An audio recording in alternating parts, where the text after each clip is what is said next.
ఏ స్వార్థం లేని నిస్వార్థంగా మనల్ని ప్రేమించి సాయం చేసి ప్రాణం ఇచ్చి నేటి వరకు మనల్ని కంటిరెప్పలా కాచుకొని కఠిన మనుషులకు సైతం మన పట్ల కనికరం పుట్టించి మనకు మేలు చేసేటట్టు చేసిన వాడు యేసయ్యా, యేసయ్యా, యేసయ్యా, యేసయ్యా. ఎల్లప్పుడూ మనం కింది స్థాయిలోనే ఉండం. దేవుడు మనల్ని ఎదుగుదలలోకి తీసుకొస్తాడు. ఇది మీకు ఈజీగా అర్థం కావడానికి పక్షుల్లోంచే చెప్తా.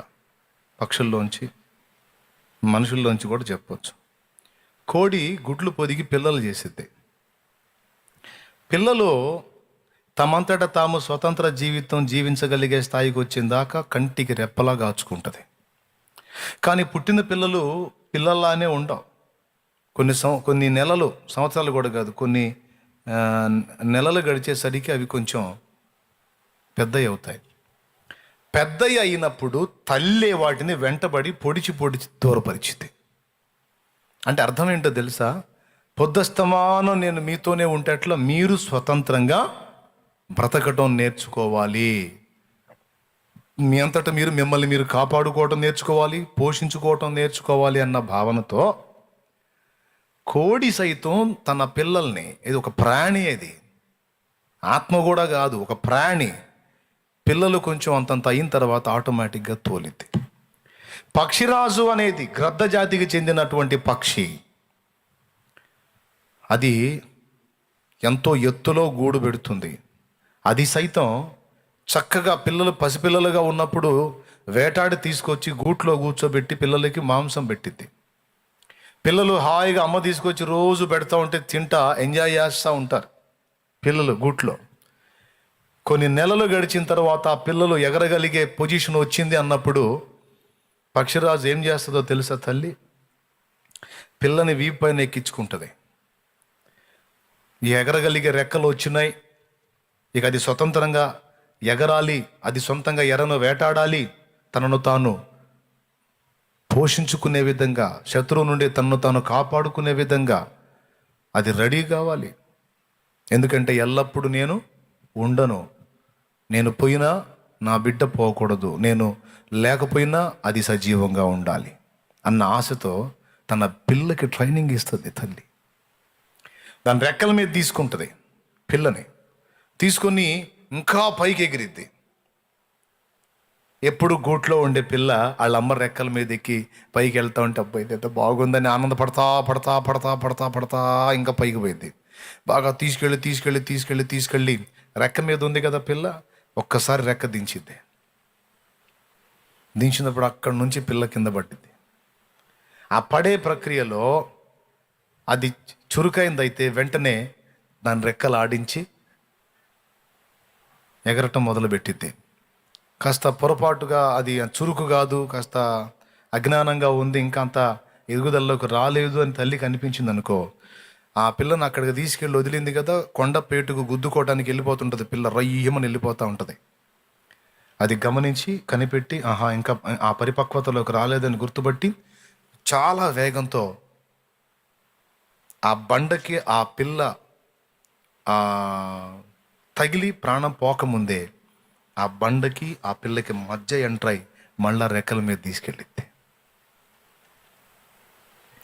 ఇలా అది స్వతంత్రంగా ఎగిరిందాకా దాన్ని వదిలిపెట్టదిక. ఇది పక్షి జాతి. మనుషులు కూడా అంతే.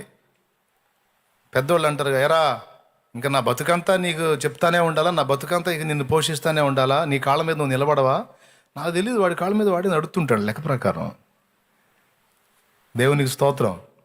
ఆడెవడి కాళ్ళ మీద ఉన్నాడు, మళ్ళీ పెద్ద ఆయన ఎందుకు అట్ట అంటాడు, నీ కాళ్ళ మీద నువ్వు నిలబడవా అంటే అర్థం ఏంటంటే వాడికి ఒక సొంత కాళ్ళు ఉన్నా కూడా వాడు తండ్రి మీద ఆధారపడి బ్రతుకుతున్నందున వాడి కాళ్ళ మీద వాడు నిలబడ్డట్టు కాదు, తండ్రి కాళ్ళ మీద నిలబడ్డట్టు. అంటే వాడు తండ్రి మీద ఎక్కినట్టు, తండ్రి వాడిని మోస్తున్నట్టు. అర్థమైందా? అట్లా కాకుండా నీవు అనేకులను మోయునట్లు నీవు నిలబడాలి నాయన, అదిరా నా కోరిక అంటాడు నాన్న. అట్లాగా మనము ఆయన వలె నిలిచి అనేకులను ఆదరించున్నట్లు మనము ఆయనతో ట్యూనై, ఆయనతో అనుసంధానమై, ఆయన మీద ఆనుకొని మన మీద అనుకున్న వాళ్ళకి ఆధారం కావాలి, కానీ మనం ఏ నరుణ్ణి ఆధారం చేసుకోకూడదు అనేది దేవుని కోరిక. అర్థమైతే ఒకసారి మనసారా దేవుణ్ణి స్తుతించు. సామాన్యంగా రాదు మనకు ఆ లక్షణం. ఏ పొద్దు మన దరిద్రపు లక్షణం ఏంటంటే ఎవడో ఒకరిని ఆధారం చేసుకుందాం, ఎవరో ఒకరిని ఆధారం చేసుకుందామని. అందుకే బంధువుల్ని కుటుంబీకులను ఆధారం చేసుకోకుండాన్నట్లు ఇప్పుడు ఈ సమస్య ద్వారా ఒంటర్లను చేశాడు. డాక్టర్లను కంప్లీట్గా డిపెండ్ కాకుండాన్నట్లు వైద్యం కూడా వికటించి అనేకులు జారిపోయేటట్టుగా అనుమతించాడు. ఇప్పుడు వైద్యులు ఆధారం కాకుండా అయిపోయింది, బంధువులు ఆధారం కాకుండా అయిపోయింది. పైసల్ డబ్బు నాకు కుప్పలు కుప్పలు ఉంది, కోట్లుంది, ఎక్కడెక్కడ ఎకరాలు ఎకరాలు పొలాలు, ప్లాట్లు, స్థలాలు, అపార్ట్మెంట్లు అని విర్రవీగిన వ్యక్తులు, నేను చాలా పబ్లిక్లో బాగా గుర్తింపబడిన వ్యక్తిని, సెలబ్రిటీ, నేను ఇది అనుకున్న వ్యక్తులు అందరూ ఎవరు ఏది కలిగి ఉన్నది కూడా ఎవరిని కాపాడలేకపోయింది. లక్షలు ఉన్న వాడిని సైతం, కోట్లున్న వాడిని సైతం ఆ కోట్లు కాపాడలేకపోతున్నా ఈ దినాన. సెలబ్రిటీలు సైతం ప్యాక్ చేయబడుతున్నారు నల్లటి కవర్లో, అందరితో పాటు తీసుకెళ్ళి కట్టెల్లో కాల్చబడుతున్నారు. అంటే ఆ పబ్లిసిటీ, ఆ గుర్తింపు వారిని కాపాడలేకపోతుంది. అధికారం ఉంది నాకు అని అధికారాన్ని ఆధారం చేసుకుని వీగిన వారు సైతం తమ అధికారం వారిని కాపాడలేకపోతుందని అర్థం చేసుకుంటున్నారు. అధికారులు సైతం రాలిపోతున్నారు. చెప్పు, ఇప్పుడు ఏది నీకు దిక్కు, ఎవరు నీకు ఆధారం? మరి మామూలుగా అర్థం కాదుగా, ఆ సన్నివేశం వచ్చినప్పుడు కదా అర్థమయ్యేది. లోకమును చూడు, లోకమును చూపించి నీకు పాఠం నేర్పుతున్నాడు దేవుడు. దేవునికి స్తోత్రం కలుగును గాక. హల్లెలూయా. ఎవరిని ఏది ఆదుకోలేకపోతుంది, కాపాడలేకపోతుంది. ఇప్పుడు ఎవరు దిక్కు? దేవా నువ్వే దిక్కు, నీవు తప్పితే ఆశ్రయము లేదు అని అటు తిరిగి ఇటు చూసుకొని ప్రతి మనిషి ఆకాశం వైపు చూస్తున్నాడు. దేవుడా దేవుడా కాపాడు కాపాడు. అదే అంతకు ముందు అయితే నాకేమండి, ఫలానా దగ్గర నాకు ప్లేస్ ఉంది, ఫలానా దగ్గర ఆస్తి ఉంది, ఫలానా దగ్గర ఇంత, అందులో నేను బాగా గుర్తింపబడ్డోండి, నాకు బోల్డంత అభిమానులు ఉన్నారు, నాకు అది ఇది ఏరి ఎక్కడ మనకు అర్థం కావటానికి కొన్నిసార్లు ఇలాంటి ప్రతికూల పరిస్థితులు దేవుడు అనుమతించి మనకు పాఠం నేర్పుతుంది. ముఖ్యంగా సంఘానికి, ఏ శరీరిని కూడా నీవు ఆధారం చేసుకోకూడదు అని. ఎందుకో చెప్తున్నా, భయంకర ప్రమాదం అని ఎందుకు అంటున్నానంటే, ఇక అంత్యదినములు సమీపమయ్యాయి. వినండి బాగా, ఇక అంత్యదినములు అంతము సమీపమైంది. అది పాయింట్, రైట్ పాయింట్. ఒక పక్క ఈ కరోనా విజృంభణ సంగతి మాత్రమే కదా, ఈ ఒక్క మొక్క వినండి, ఇక నేను ముగించబోతున్నాను. సంతోషంగా స్తోత్రం చెప్పండి. ఎవరు చెప్పలేదు ఏంది? ముగించొద్దా? మీరు ముగించొద్దన్నాడు, ఓపిక లేదు, ముగిస్తాంలే కానీ ఏనండి, 2 మొక్కలు ఏనండి. స్తోత్రం. అంత్యదినముల అంతము సమీపించిందని ఒక పక్క కరోనా సమస్యతో ప్రపంచం ఇంతకు మునుపెన్నడు కని విని ఎరుగని రీతిలో ఎఫెక్ట్ అవుతుంది. దేశాలు అల్లాడిపోతున్నాయి, రాష్ట్రాలు గడగడ వడిగిపోతున్నాయి. ఇంతవరకు ఒక కొలిక్కి రాలేని పరిస్థితి, ఒక దారి దొరకని పరిస్థితి కనబడుతుంది. అటుంచండి.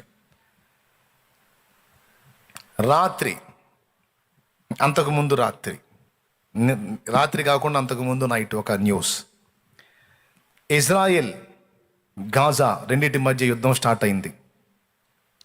ఎందుకు యుద్ధం స్టార్ట్ అయింది అని ఆ న్యూస్ని నేను అబ్జర్వ్ చేశాను. సహజంగా న్యూస్ ఎక్కువ చూడను నేను, ఎందుకంటే ఈ భయం గొలిపే వార్తలన్నీ ప్రచారం చేస్తూ ఉంటారు కాబట్టి అవి విని మళ్ళీ నేను డిస్టర్బ్ కాకుండా, ఎందుకంటే నా విశ్వాసం ఎఫెక్ట్ కాకూడదు, అందుకని వాటిని పట్టించుకోను.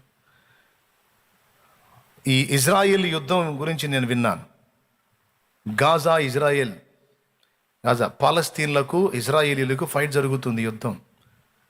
వాళ్ళు ముస్లింలు, వీళ్ళు యూదులు, ఇద్దరి మధ్య ఫైట్ జరుగుతుంది. దేనికోడో తెలుసా? ఆ న్యూస్ ఎంతమంది విన్నారు? ఆ న్యూస్ విన్నోళ్ళు ఉంటే చేతులు ఎత్తండి. దేనికాడో తెలుసా? ఒక ముఖ్యమైన స్థల వివాదం. ఏమిటి ఆ స్థలమో తెలుసా? ముస్లింలు మసీదు కట్టుకున్నారు చూడండి, ఆ మసీదు కట్టుకున్న స్థలము సొలొమోను దేవాలయం ఉన్న స్థలము. అది మాకు కీలకమైన స్థలము, అది మాకు కావాలి.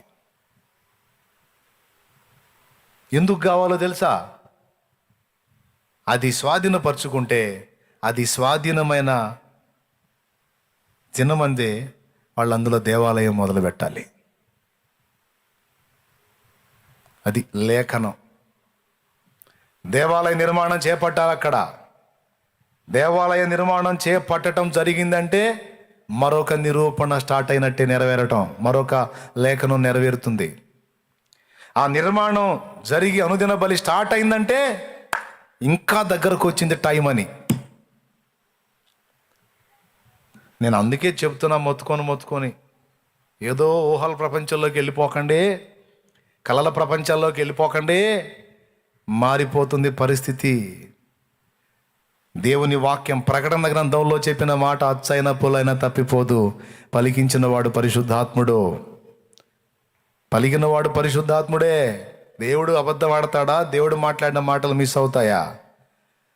ఇప్పుడు చంపుకుంటున్నారు. ఇప్పుడు అక్కడ యుద్ధం జరుగుతుంది. ఇజ్రాయెల్లో 10 మంది ఇదయ్యారు.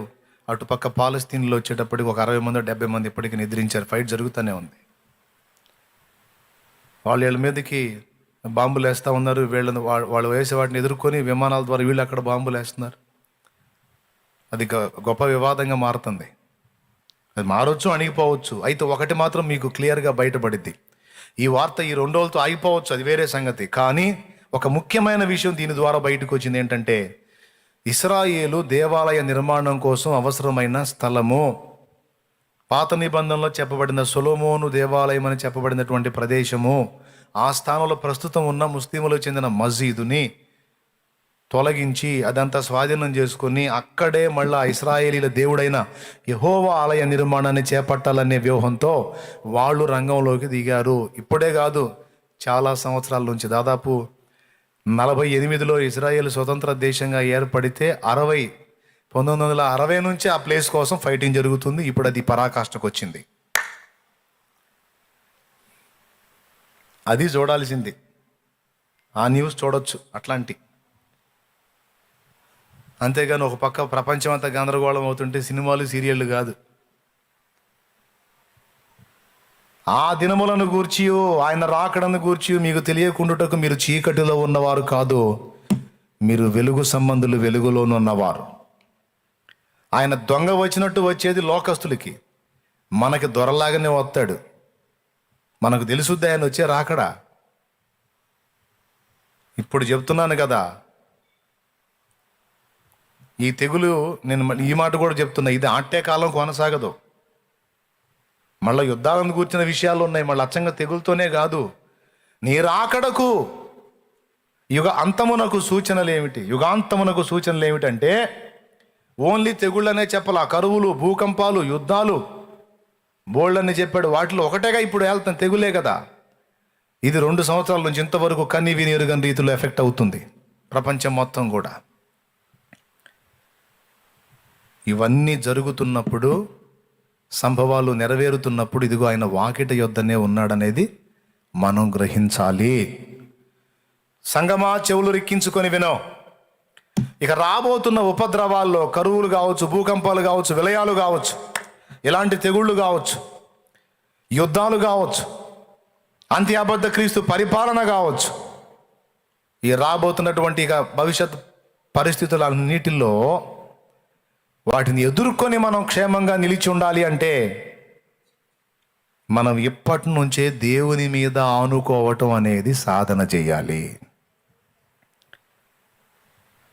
తన ప్రియురాలు, తన భార్య, ఒక భర్త అండి, తన భార్య ఆళ్ళ మీద ఆధారపడాలని కోరుకుంటాడా? అన్నిటికీ తన మీదే ఆధారపడాలని కోరుకుంటాడా?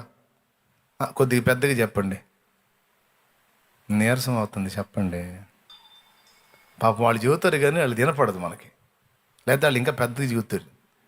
మీరు చెప్పండి, బోల్డ్ ఎంతమంది ఉన్నారు చెప్పండి.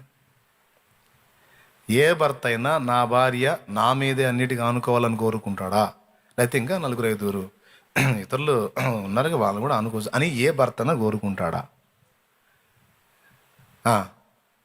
దేనికైనా నా మీదే ఆనుకోవాలి, అవునా? ఎస్.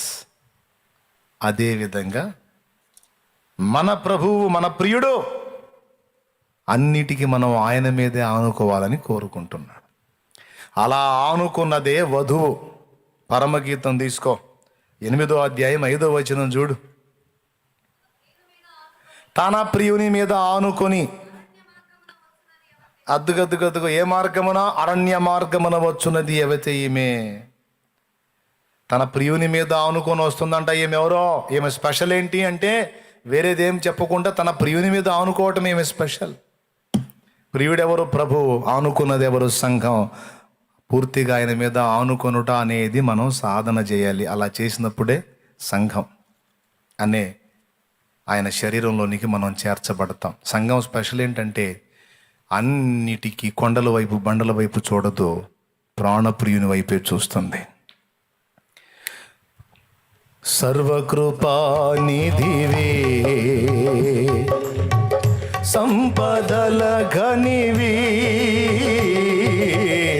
సర్వకృపానిధివే, సంపదల గనివి, సకలము చేయగల నీవైపేనా కన్నులెత్తి చూచెదా. సకలము సకలము సకలము సకలము చేయగల నీవైపేనా కన్నులెత్తి చూచెదా. కలవరపడినే కొండల వైపు నా కన్నులెత్తుదునా,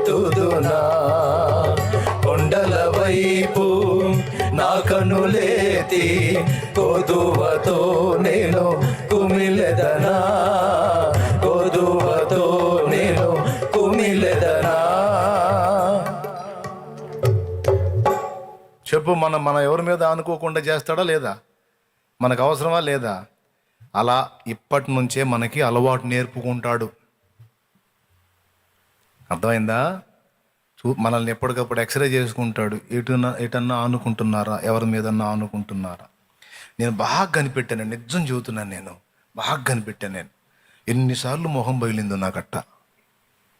దేవునికి స్తోత్రం. ఈ తమ్ముడు పర్వాలేదు, బాగా నమ్మకంగా మనకు మంచి సహకారం ఉన్నాడు, పర్వాలేదు ఇక అనుకున్నా. ఆ రోజు సాయంత్రమే వాడికి మాయరోగం వచ్చింది. అని మాయరోగం అంటే ఏదో రోగం కాదు. ఆ రోజు సాయంత్రమే వాడు నాకు తలకాయ నొప్పి తెచ్చాడు. నిజం. ఈ ఈ బిడ్డ పర్వాలేదు, అసలు బాగా అద్భుతంగా, అమ్మో మంచిగా అసలు దేవుని కొరకు అసలు అని కొంచెం అట్ట ఆనుకుంటే చాలు, మరుసటి రోజే నాకు న్యూస్. ఇట్లా ఎన్నిసార్లు మొహం పగిలిందో నాకు. అందుకే ఎవరిని పొరపాటును కూడా నువ్వు పర్లేదు అనను, పర్వాలేదని మనసులో కూడా అనుకోను. ఎవరు పర్వాలేదు కాదు, ఆయన పర్వాలేదు. ఎవరు పర్వాలేదు, ఎవరన్నా నాకు ఏదన్నా మేలు చేశారంటే వాళ్ళు కాదు, ఆయన. ఎవరన్నా నన్ను కనికరించారంటే వాళ్ళు కాదు, ఆయన. ఎవరన్నా నాకు హెల్ప్ చేశారంటే వాళ్ళు కాదు, వాళ్ళకి ఆ ఆలోచన పుట్టించిన వాడు ఆయన. అందుకే ఎవరు ఏది చేసినా ముందు వాళ్ళని పక్కన పెట్టి దేవుణ్ణి మయంపరుచుకుంటా.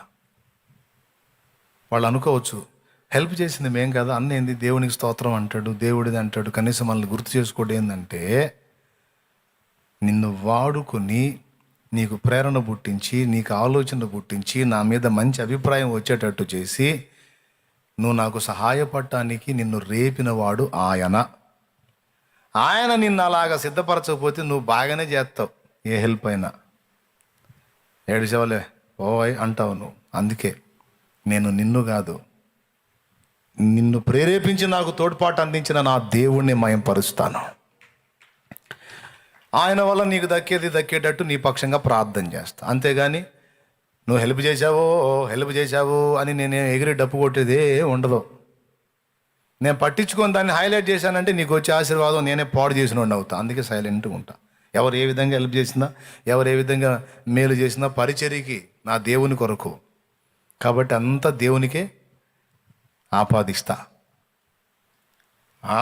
ఎన్నిసార్లు అనుకున్నా, మొన్నటికి మొన్న కూడా ఓ తమ్ముడు పర్వాలేదులే, మనకి కొంచెం పరిచర్యకు ఉపయోగపడే విధంగా ఉన్నాడు, కాస్త అన్ని విషయాల్లో కొంచెం పర్వాలేదు, మనకి నమ్మకస్తుడిగా ఉన్నాడు అనుకున్నా 2 రోజుల్లోనే తెగులు కనపడింది మనోడికి. 2 రోజుల్లోనే తెగులు. అప్పుడు మళ్ళీ పాఠం అనమాట. ఎరా పర్వాలేదు అంటున్నావుగా, ఏం పర్వాలేదు, ఏమో ప్రభా, ఎవరిని చూసినా ఇంత మరి అదే కదరా నేను చెబుతుంది. మనుషుల సాయము వ్యర్థమురా, రాజుల నమ్మిన వ్యర్థమురా. మనుషుల సాయము వ్యర్థమురా, రాజుల నమ్మిన వ్యర్థమురా. యెహోవాను ఆశ్రయించుట, యెహోవాను ఆశ్రయించుట ఎంత మేలు, ఎంతో మేలు, ఎంత మేలు, ఎంతో మేలు.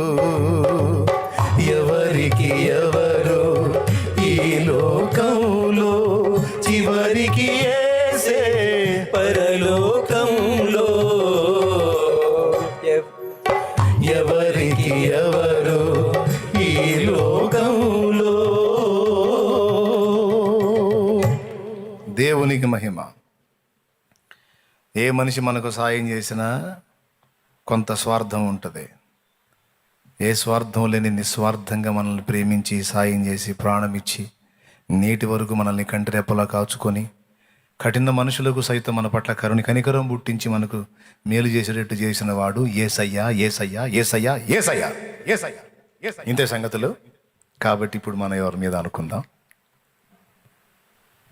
అదేలే అన్నయ్య, నువ్వు చెప్పింది అంత అర్థమైంది కానీ, అదేలే కానీ, ఆయనే కానీ, హలో, ఏదో ఒక మాట చెప్పడం కాదు, ఆయనే